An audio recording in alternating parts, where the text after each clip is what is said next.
আওয়ামী লীগ ক্ষমতায় আসলে পরে এই দেশের মানুষ কিছু না কিছু পায়। জামাত বিএনপি ক্ষমতায় গেলে পরে গরিব দুঃখী মানুষের সম্পদ তারা লুটপাট করে খায়।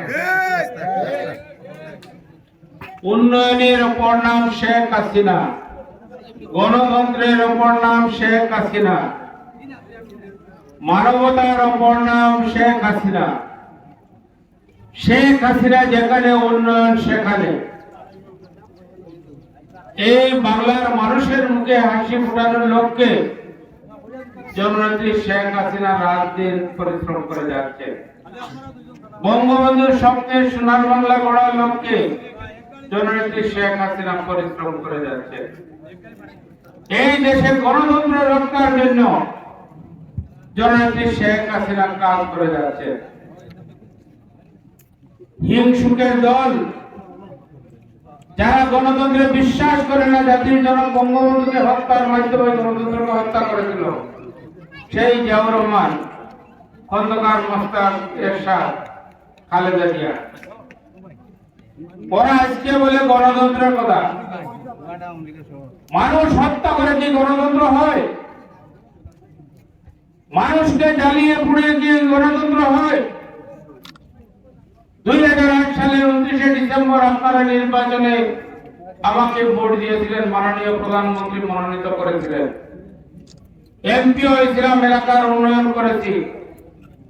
14 সালের নির্বাচনকে কেন্দ্র করে তারা যখন দেখলো যে এই জামাত বিএনপি দেখলো যে নির্বাচনে তারা ক্ষমতায় আসতে পারবে না, তখন তারা নির্বাচন বর্জন, শুধু বর্জন নয়, বর্জনের নামে অগ্নি সন্ত্রাস শুরু করলো, মানুষকে জ্বালিয়ে পুড়িয়ে হত্যা করলো। সেই হত্যাকারী দল, খুনির দল, তারা আজকে বলে গণতন্ত্রের কথা। মানুষকে হত্যা করে যারা ক্ষমতায় আসতে চায়, ক্ষমতায় অধিষ্ঠিত হতে চায়, তাদেরকে এই বাংলার মানুষ কোনদিন আর ক্ষমতায় আসতে দেবে না। বাংলার মানুষ বুঝতে পেরেছে বাংলার মানুষের সম্পদ লুটপাট করে আজকে তারেক জিয়া বিদেশে বসে আরামে আয়াসে দিন করছে এবং ষড়যন্ত্র করছে। জননেত্রী শেখ হাসিনাকে হত্যার উদ্দেশ্যে 21 বার অ্যাটেম্প নিয়েছিল, কিন্তু আল্লাহ রাব্বুল আলামিন ওনাকে রক্ষা করেছেন এই বাংলার মানুষের জন্য। বিশ্বের বিভিন্ন দেশের বড় বড় নেতা বলেন জননেত্রী শেখ হাসিনাকে সামনে পেলেই তারা বলে যে আপনার হাতে কি ম্যাজিক আছে।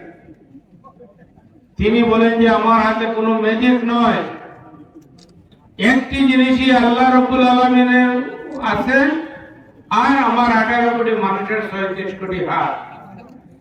এই 37 কোটি হাত কাজে লাগিয়ে আমরা আজকে উন্নয়নশীল দেশে রূপান্তরিত হয়েছি। 7 কোটি মানুষের বাংলাদেশ, সেই বাংলাদেশেও খাদ্যের স্বয়ংসম্পূর্ণ ছিল না, খাদ্যের অভাব ছিল।